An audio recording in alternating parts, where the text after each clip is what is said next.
Blood pressure जो हमारे blood vessels यानी कि धमनियों में जो ब्लड प्रवाह हो रहा होता है उसके द्वारा जो ब्लड की वेसल्स पे जो प्रेशर पड़ता है उसको ब्लड प्रेशर कहा जाता है। अब ब्लड प्रेशर दो तरह के होते हैं, निम्न रक्तचाप एंड उच्च रक्तचाप, यानी कि हाइपरटेंशन एंड हाइपोटेंशन। अगर किसी का ब्लड प्रेशर ऊपर का जो सिस्टोलिक ब्लड प्रेशर है वो 90 से कम है एंड डायस्टोलिक ब्लड प्रेशर 60 से कम है, तब ऐसे स्टेज को हम निम्न रक्तचाप की श्रेणी में रखते हैं।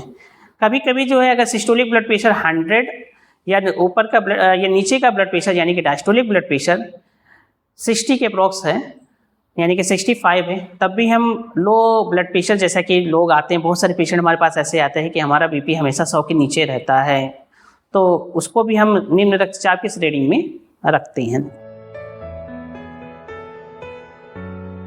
सबसे पहले आते हैं कि पेशेंट को बहुत ज़्यादा नहीं, एसिम्प्टोमेटिक भी रह सकता है, हल्की फुल्की उसको चलने में थकान हो जाए, या पेशेंट जो है हमेशा लेजी रहे, फटीगनेस हो कि जो है कुछ काम करने में मन नहीं लग रहा है, हमेशा सुस्त कहीं जो है पड़े हों। इसके अलावा जब भी उठते हैं तो चक्कर आ जाए, इसके अलावा जो है कभी कभी चक्कर खा के गिर जाना, और कभी कभी कुछ बीमारियां ऐसी होती हैं जैसे 4 तरीके से जो है ब्लड प्रेशर जो है हमारा लो हो सकता है। एक तो कार्डियक अटैक पड़ा, एक सडन ऑनसेट हुआ, चेस्ट में दर्द हुआ, ब्रेथलेसनेस हुआ, पसीना आ गया। जब इसके बाद हम डॉक्टर के पास ले जाते हैं तो वहाँ पे भी जो है ब्लड प्रेशर पता लगता है, ब्लड प्रेशर भी लो है, तो इसको हम कार्डियक अरेस्ट बोलते हैं और जो है इसे कार्डियोजेनिक शॉक बोलते हैं। तो ऐसी स्टेज में भी हो जाता है। कभी कभी घर में है, इससे पहले कभी कोई कमजोरी या कभी कुछ नहीं रह रहा था, लेकिन एकाएक जो है बहुत ज़्यादा लूज मोशन स्टार्ट हो गया, वॉमिटिंग स्टार्ट हो गया, यानी कि हमारे बॉडी के सारा फ्लूइड जो है वो निकल जा रहा है, सारा फ्लूइड जो है बॉडी का वो जो है हो रहा है, उसकी वजह से हाइपोवॉल्यूमिक शॉक हो सकता है। बॉडी का जो फ्लूइड है, फ्लूइड लॉस होने की वजह से भी ब्लड प्रेशर कम हो सकता है। कभी कभी न्यूरोजेनिक एकाएक जो है एनाफाइलेक्टिक हुआ, एनाफाइलेक्टिक शॉक हो गया, कुछ ड्रग लिया, कुछ जो है कोई चीज़ खा लेने के बाद एकाएक गिर गया, पेशेंट पता लगा ये हो गया, इस तरह से हो गया। कभी कभी इमोशन की स्टेज में कुछ लोग गिर जाते हैं, तो ऐसे स्टेज में भी जो है ब्लड प्रेशर उसका लो हो सकता है। और इसके अलावा अगर हम ब्लड प्रेशर के कम होने की बात करते हैं तो घबराहट हो रहा है, बहुत ज़्यादा दिल धड़क रहा है, ऐसे पेशेंट में भी जो है ब्लड प्रेशर लो मिल सकता है। तो सबसे पहले आते हैं कि अगर बीपी 90/60 से नीचे आ रहा है, जिसे हम शॉक का स्टेज बोलते हैं, उसके क्या कारण हो सकते हैं। तो उसके जो मुख्यतः 4 कारण होते हैं, जिसे हम बोलते हैं cardiogenic shock, anaphylactic shock, hypovolaemic shock और न्यूरोजेनिक शॉक। ये मुख्यतः 4 कारण हैं। तो सबसे पहले हम आते हैं हाइपोवॉल्यूमिक शॉक। हाइपोवॉल्यूमिक शॉक क्या होता है कि कभी कभी डिहाइड्रेशन हो गया, डायरिया हो गया, वॉमिटिंग हो गया, या फिर खून की उल्टी होने लग गई, ऐसी स्टेज में हमारे बॉडी के जो फ्लूइड लॉस होने की वजह से हाइपोटेंशन हो गया।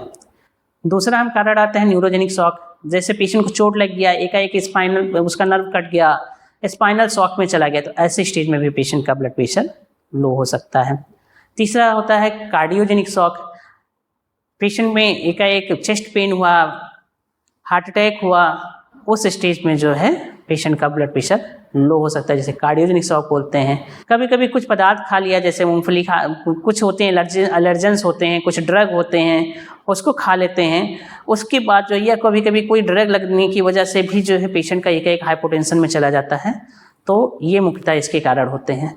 इसके अलावा कुछ बीमारियां ऐसी हैं जिसमें लो ब्लड प्रेशर मिलता है, जैसे हाइपोथायरॉयडिज्म रह रहा है, पेशेंट बहुत ज़्यादा हाइपोथायरॉइड है, तो ऐसे स्टेज में भी हो सकता है। इसके अलावा कुछ हम दवाइयों का उपयोग कर रहे हैं जिसमें मेनली अल्फा ब्लॉकर्स आते हैं, तो जो है उनमें पेशेंट का ब्लड प्रेशर लो हो सकता है, जिसमें कि मेनली ऑर्थोस्टैटिक हाइपरटेंशन होते हैं, जिसमें कि पेशेंट जब खड़ा होता है, मतलब लेटने पे तो उसका ब्लड प्रेशर नहीं कम होता है ब्लड, लेकिन जब खड़ा होता है तो ऐसे समय में उसको चक्कर और फटीगनेस और ये सब सारी चीज़ें सिम्टम्स आ सकते हैं, तो उस कंडीशन में भी उसका ब्लड प्रेशर लो हो सकता है। तो ये मुख्यतः कुछ कारण हैं जो कि लो ब्लड प्रेशर के लिए उत्तरदायी है।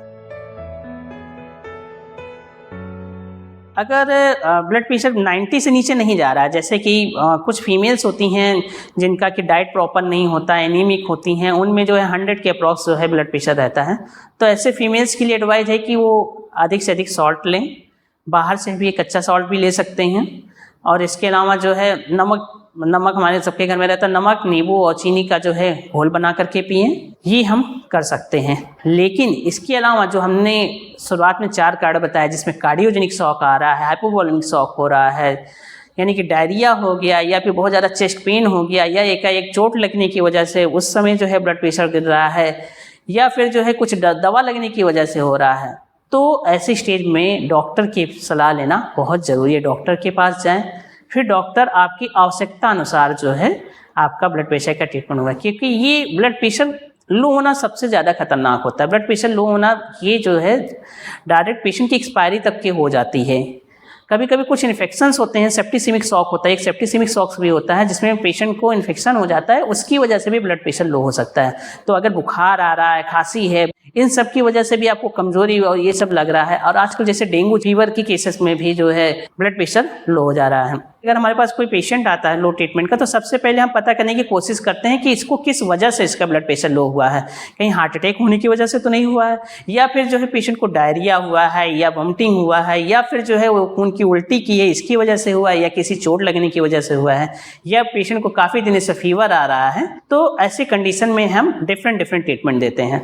तो सबसे पहले आते हैं कि अगर हम कार्डियक की वजह से हो रखा है, तो कार्डियक कॉज को हम सबसे पहले रूल आउट करेंगे, और इसके बाद उसका तुरंत से तुरंत जो है एंजियोप्लास्टी, एंजियोग्राफी कराते हैं। तो इसके बाद जो बीपी ठीक हो जाता है। और इसके अलावा तब तक मेंटेन करने के लिए नॉन एड्रेनालिन, डोपा जो है हम ये पेशेंट को दे सकते हैं। तो लाइफ स्टाइल में हमारे ये है, तो एक तो हमको नित्य व्यायाम करना है, अधिक से अपने सेहत पर ध्यान देना है, अधिक से अधिक हेल्दी डाइट लेना है, हमें हेल्दी डाइट लेना है। और अगर हमें ये प्रॉपर रहता है, अगर डॉक्टर ने हमको एक बार एडवाइस कर दिया कि आपका ब्लड प्रेशर लो रहता है, तो हमें जो है बिना खाए पिए घर से नहीं निकलना है, पर डे खाना पीना है। और हो सके तो साथ में नमक, चीनी, नींबू पानी का घोल बना करके हम रखें। पानी अधिक से अधिक हम पिएँ, 4-5 लीटर कम से कम पानी पिएँ। इन सब के साथ में हम जो है अपना लो ब्लड प्रेशर को काफ़ी कुछ तक का ठीक रख सकते हैं। और इसके अलावा जो डॉक्टर ने ड्रग एडवाइस किया है उसको प्रॉपर तरीके से लें।